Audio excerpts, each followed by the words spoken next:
Salve, salve, nação! Temos aqui um corte bacana da imprensa com as últimas informações do mercado da bola do nosso Flamengo. Seja bem-vindo, deixa o like para ajudar, se gostar do vídeo, se inscreva no canal se você é rubro-negro, seja bem-vindo e ative o sininho para não perder nada. Valeu, tamo juntos. Vou dar os créditos aqui para o canal ESPN Brasil, vou deixar o link na descrição como créditos, inscreva-se lá. E agora vamos falar aqui do mercado da bola do Mengão. E o Boto, hein? Está decepcionando geral. Cara, que confusão que o Boto fez de uma semana pra cá. Começou lá com a história do Pedro e agora com essa história aí desse jogador que ninguém conhece, um jogador da segunda divisão do campeonato inglês e iria pagar uma fortuna por um cara que ninguém sabe quem é. Um cara que fez 3 gols em 40 e poucos jogos. Olha só a loucura que ele iria fazer e desistiu da contratação por causa da repercussão negativa que teve com a torcida do Flamengo, né? Vamos lá pro vídeo então, simbora! Peço licença ao Internacional Colorado para a gente começar a falar do Flamengo também. Mengão. Uma tela do... O famoso nem foi, mas já voltou, né? Que é o tal do reforço que não é mais, né? Podemos chamar aqui na ESPN de Mickey? Mickey. Acho que é mais fácil, né? É tudo Disney. Vamos falar que isso foi um mico, né, galera? O que o Boto fez, né? O Calçade, o Johnston, jogador do West Brom. Eu acho que é um nome bonito. Johnston na temporada passada com 41 jogos, 25 como titular, não é um goleador nato com seus 3 gols e 5 assistências. Eu falo que nem foi, mas já voltou porque a princípio ele iria para o Flamengo, mas a coisa não andou. O Pedro Henrique Torre atualiza pra gente. Tudo bem, Pedro? Vamos chamar o Pedro aqui no nosso programa. Boa tarde para você, o tal dos bastidores do Flamengo, Pedro. Até eu estou interessado em saber o que o Pedro vai falar, porque, cara, que atrapalhada foi essa com esse jogador aí, cara? Meu Deus do céu, assustador, hein? Cadê o profissionalismo?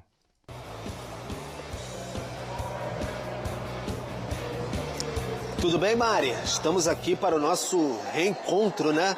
Já falamos pela manhã no Sport Center 1, estamos aqui à tarde participando de mais um Sport Center. Um beijo para você, beijo para todos, abraço para quem acompanha a gente de casa. Pois é, Flamengo, como a gente dizia já pela manhã, né, naquela turbulência que às vezes abocanha o universo rubro-negro quando não há jogos, né? Então o Flamengo, enfim, só volta a campo no sábado. Foi eliminado do Mundial, então volta a campo no Campeonato Brasileiro como líder da competição, defendendo essa liderança, na expectativa de conquistar o título brasileiro, prioridade da temporada. Tem a Libertadores, Copa do Brasil pela frente também, mas tudo agora é motivo de pressão no Flamengo.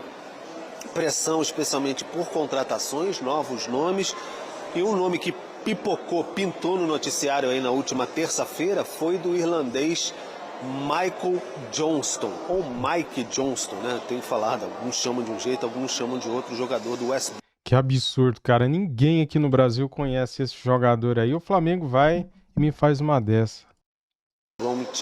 Da Inglaterra, segunda divisão, Championship, ponta, joga do lado esquerdo, enfim, ali da seleção da Irlanda, já participou da seleção da Irlanda algumas vezes, seria para compor o elenco, 26 anos, situação encaminhada, em torno ali das 5 milhões de libras, né? Mas o que aconteceu? O nome vazou e aí, interna e externamente, tocou aquela corneta bem alta que a gente já conhece em Gávea, em Urubu também, por que não, nas redes sociais, enfim, pressões para tudo quanto é lado. O Flamengo saiu de um Mundial agora e muita gente vê que precisa de mais reforços para encorpar, e não seria um jogador da segunda divisão da Inglaterra que ajudaria o Flamengo nesse sentido. Cara, esse Boto aí tá sendo ridículo, né? Ele não sabe o que é o Flamengo, né, galera? Ele vai e tenta trazer um jogador da segunda divisão do campeonato inglês, cara. E daí ele tá se queimando com a torcida já, né? Tem muita gente pedindo fora Boto. Em que pese aí já tem a experiência do Juninho. 5 milhões de euros junto ao Karabag do Azerbaijão. Chegou recentemente, não tem tido quase chances com o Filipe Luís. Não rendeu, então era uma indicação do scout ali comandado, do departamento de futebol comandado pelo José Boto.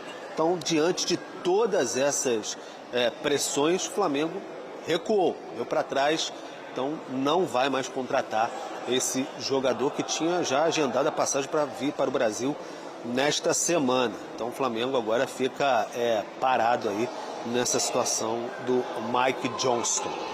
E aí cresce as pressões em cima do José Boto, português, diretor de futebol. Já teve aquela questão do Pedro na última semana, mais gerenciamento, enfim, o Flamengo poderia, houve uma insatisfação interna. O jornalista Mauro César conversou com uma fonte rubro-negra, não disse quem era, mas pegou mal para o departamento de futebol. Enfim, o presidente BAP também não gostou dessa questão. Então tudo vai se acumulando, os jogadores não gostam da exposição também. Então tudo vai pesando em cima do José Boto, diretor de futebol, o português, aquela pressão natural de quem exerce um cargo desse tamanho. Então o Flamengo ainda tenta o Carrascal, colombiano, está no Dínamo de Moscou. Os russos fazem jogo duro, né? O jogo duro da negociação com o russo só não acontece quando eles pagam multa, como aconteceu no caso do Gerson com o Zenit, ou, por exemplo, o Flamengo pagaria multa. Mas o Flamengo não vai pagar a multa do Carrascal, a ideia era trazê-lo no valor ali em torno de 12 milhões. E 12 milhões é muito, hein? O valor dele é 7 milhões. O Flamengo tá jogando dinheiro fora, hein, cara? De euros. Então é isso. Flamengo na busca por reforços, tentando lidar com essa pressão. Teve o Weiner, não vem, na verdade, do Michael Johnston. Então a gente fica na expectativa de como vão ser os próximos e turbulentos dias rubro-negros. Mari. Tem essa coisa, né, de equipes que às vezes, quando, por exemplo, o meu caso, tá, Calçade? Quando meu time não joga, eu adoro torcer pro meu time, mas quando ele não joga, eu adoro. Agora, no Flamengo, quando não tem jogo, começa a falar muito de bastidor e aí começa a dar problema. O torcedor fala, volta a ter futebol, volta as coisas pra ordem pra não ter problema. O que você achou dessa situação? São prazeres diferentes, Mari. Eu não sei, Rafa, mas pra mim é ótimo quando não tem jogo do meu time. Quando tem jogo que estraga. Passou um mês maravilhoso. Não, eu tô no céu. Eu tô aqui, gente, coisa linda o futebol. Tô vendo passarinho, tá uma coisa linda. Mas a situação do Flamengo chama atenção, porque assim, se fosse uma questão de departamento médico, era a primeira coisa que tinha que ter sido vetada. Agora, por pressão, pega mal, né? Sim, não encantou, aí começa, corneta aqui, corneta ali. Acho sim preocupante pelo seguinte, preocupante essa ação de desistir, porque significa que isso foi trabalhado, não é que o nome apareceu do nada. Agora isso foi estudado, trabalhado, observado, o treinador disse sim, o Boto participa ativamente disso, porque o Boto trabalhava no Shakhtar Donetsk, captando jogadores, principalmente brasileiros, né? E assim, jogadores, até porque o orçamento também do Shakhtar, em algum momento, não havia orçamento, limite. Então, quanto tal, contratava. E ele está se voltado para um mercado que ele conhece muito bem, que é o mercado europeu. Então, chegou a esse nome. E então, na estrutura diretiva do Flamengo, técnica também, ele foi aprovado, né? Que ele saiu de algum buraco e foi. Aí, de repente, não dá, que tem muita chiadeira aí, as pessoas não conhecem, tá? Eu acho isso preocupante, porque você interfere diretamente num trabalho e num profissional que veio contratado para fazer isso. Também para trazer uma visão diferente no dia a dia do futebol. Mas daí você pega e avalia a convicção do José Boto. Qual convicção que ele tem nesse jogador? Se ele fosse tão bom assim, ele contrataria o jogador mesmo sendo forçado, mesmo sendo contra o gosto aí da torcida, né? Cadê a convicção? Então ele não tem convicção nas contratações dele. O Juninho veio e não fez nada até aqui. Futebol. Se ia dar certo ou não é outra conversa. É diferente de contratar um jogador brasileiro que você sabe que está vendendo muito ou que só precisa voltar para casa para render. Não é o caso. E aí imagina uma situação indelicada, né? De falar para o cara, olha, tudo que a gente conversou esquece, e inventar uma história para ele. Mas é preocupante, você começa a criar a zona de atrito com um profissional. Eu reputo que é muito bom, acho que foi uma das grandes ideias do BAP, quando imaginou o futebol do Flamengo, trazer o Boto. E clube grande, nessa dimensão, você precisa disso aqui, ó, para criar um problema.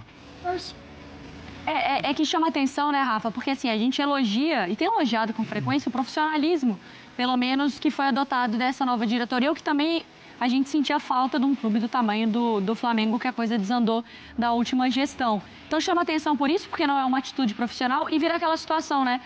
O torcedor não queria que contratasse, mas agora que desistiu também fica feio demais para a história, né? Tem isso também.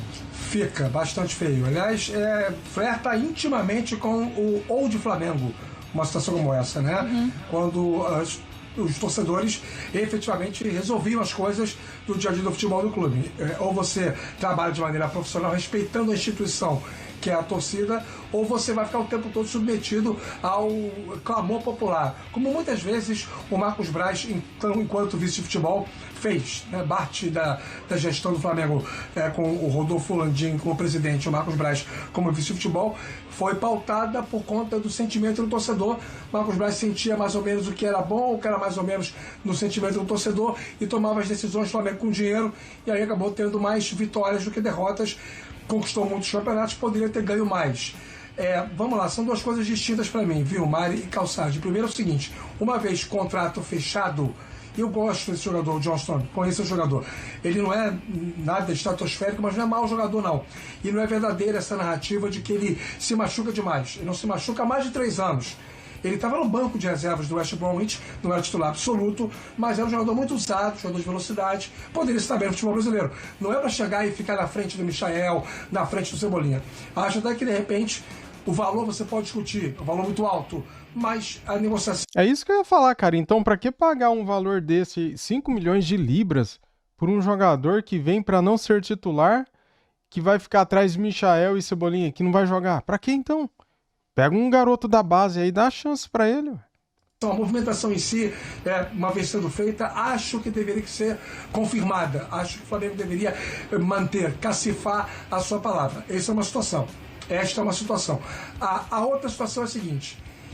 Quando chegou o José Boto, a expectativa criada com a chegada dele, além de uma profissionalização no futebol do Flamengo, era de um pouco mais de presença ativa no grande mercado global do mundo do futebol. Contratou Juninho, jogador que não está na primeira prateleira nem na segunda. Estava contratando o Mickey Johnston, também não está nem na primeira nem na segunda prateleiras do futebol mundial. O Flamengo acaba de vender o Gerson por uma fábula, quase 150 milhões de reais. Será que não era o momento do Boto ficar um pouquinho mais ousado no mercado? Não estou dizendo que ele tem que ser demitido da função de diretor executivo de futebol do Flamengo. Estou dizendo que, como dirigente responsável pelo maior clube do país, que ele precisa ter mais atitude compatível com os recursos que ele possui. Não é só mapear o scout e o mercado mais oferecido a ele, e sim ter mais iniciativa, mais atitude, competir mais no mercado. Eu acho que é isso que o torcedor espera e, no meu entendimento, ele espera acertadamente, porque o Flamengo tem dinheiro para isso. E eu acho que é isso também, né? O contexto. E o próprio Jailson falou muito bem aqui no Sport Center da manhã, entra no contexto que é assim, ele teve uma aposta nessa janela. O Jorginho não, porque ele acaba sendo um negócio que já estava até sendo falado há mais tempo e vê como oportunidade. Mas que foi o Juninho. Se o Juninho é contratado num scout, um cara desconhecido, veio do Azerbaijão, joga muita bola, você fala, cara, o Boto tem um olhar diferente. Como já é a segunda, que ele fala, cara, não sei se eu confio nesse mas sistema. O Juninho não veio para arrebentar nesse nível, né? Botar o Pedro no banco. O Pedro tá no banco por outros motivos, não pelo fator Juninho, né? E o Flamengo também, nesse momento, do não contratado por este Flamengo, mas pelo outro, Michael, Cebolinha. Você tem 2 caras para jogar no lado e você não pode dizer que eles estejam arrebentando. Não estão. Não estão. Então também não estão jogando. Mas aí o Jorginho não entra na conta de quando dá certo, também não entra na conta de ninguém, né? Até porque é brasileiro, jogou no Chelsea, e ele se encaixou perfeitamente. Mas o entendimento de que o Jorginho vem e se encaixa, aliás, eu não vejo o Jorginho vendo para se encaixar no Flamengo. Eu vejo o Jorginho vindo para fazer o Flamengo se encaixar um outro tipo de jogo, quer dizer, estruturar o Flamengo numa outra direção. Agora, eu tenho a impressão, né? Posso estar errado, tá? Não é uma análise, não é uma informação. Que os movimentos de mercado no Flamengo, a partir de agora, vão ser movimentos também de buscar um jogo com mais intensidade do que ele era capaz de apresentar.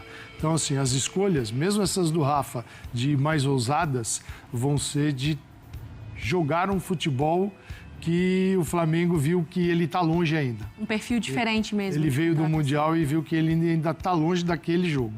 Então, acho que o Flamengo vai buscar isso. Nas próximas. Porque vê essa diferença e acho que é o Felipe Luiz também tentando montar o elenco dele agora, né? E não tentando fazer o jogo dele, né, Rafa? Funcionar com as peças que ele já tem. Porque é isso, do lado esquerdo ali, o Michael não deu essa resposta. E o próprio Cebolinha, também com as suas questões físicas, mas também quando joga não está entregando isso.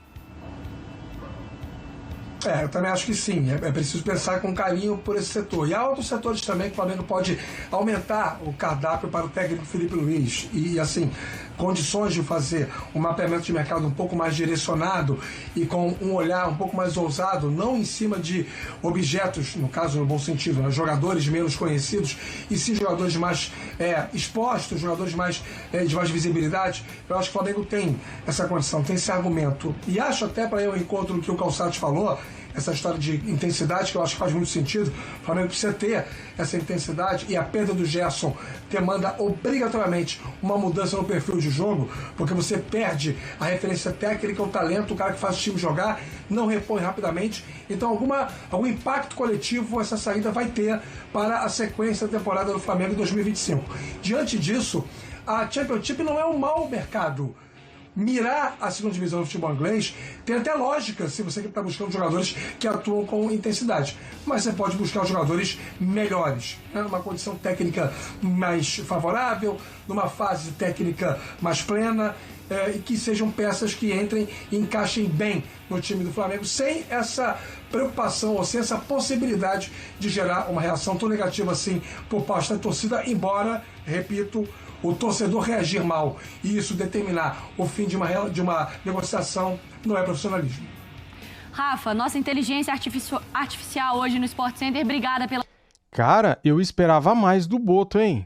Meu, ele chegou assim de uma forma tão inesperada, de uma forma tão empolgante, né? Dando uma entrevista coletiva, falando em profissionalismo, queria fechar o CT, que torcedor não entrava, que gente de fora não entrava mais lá, que não teria vazamentos de nada, né? Nem de treino, nem de negociações. E daí, de repente, começou a vazar escalação aqui, ali.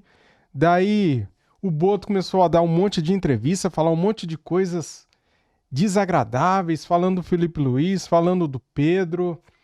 E daí surgiu aquela conversa com o Mauro César, que estaria interessado em vender o Pedro por 15 milhões de euros, só que não valia, ele achava que ninguém pagaria isso. Então assim, o cara chegou de uma forma e já está sendo visto de outra forma, o cara se mostrando totalmente despreparado para estar no comando do futebol do Flamengo. Essa é a verdade, galera. Esse cara já está pondo uma turbulência nos bastidores, cara, lá dentro do CT Ninho do Urubu. E galera, o Flamengo não precisava disso agora, né, cara? E o Boto, ele que tá fazendo toda essa turbulência, esse burburinho nos bastidores. Que coisa desagradável, cara. Que despreparo. Nossa, que decepção, hein? Eu esperava mais. Agora, o Boto foi lá, conversou com o Michael, né? Tava tudo acertado. E daí, de repente, por causa da repercussão negativa, né, que teve pelo nome do cara, o cara fez 3 gols em 40 e poucos jogos. Daí a torcida começou a detonar nas redes sociais. Daí desistiram do cara por causa da repercussão de fora. Ou seja, qual convicção que ele tem no trabalho dele? É essa convicção que ele tem no scout dele, no time dele? Poxa vida, hein? Que decepção, hein, Boto? Meu Deus do céu, tava tudo em paz. Agora parece que tá tudo esquisito, cara. Nossa, que lamentável, coisa lamentável. Muito obrigado a todos vocês, nação. Deixa o like para ajudar, se inscreva no canal e ative o sininho. Saudações, valeu, fui!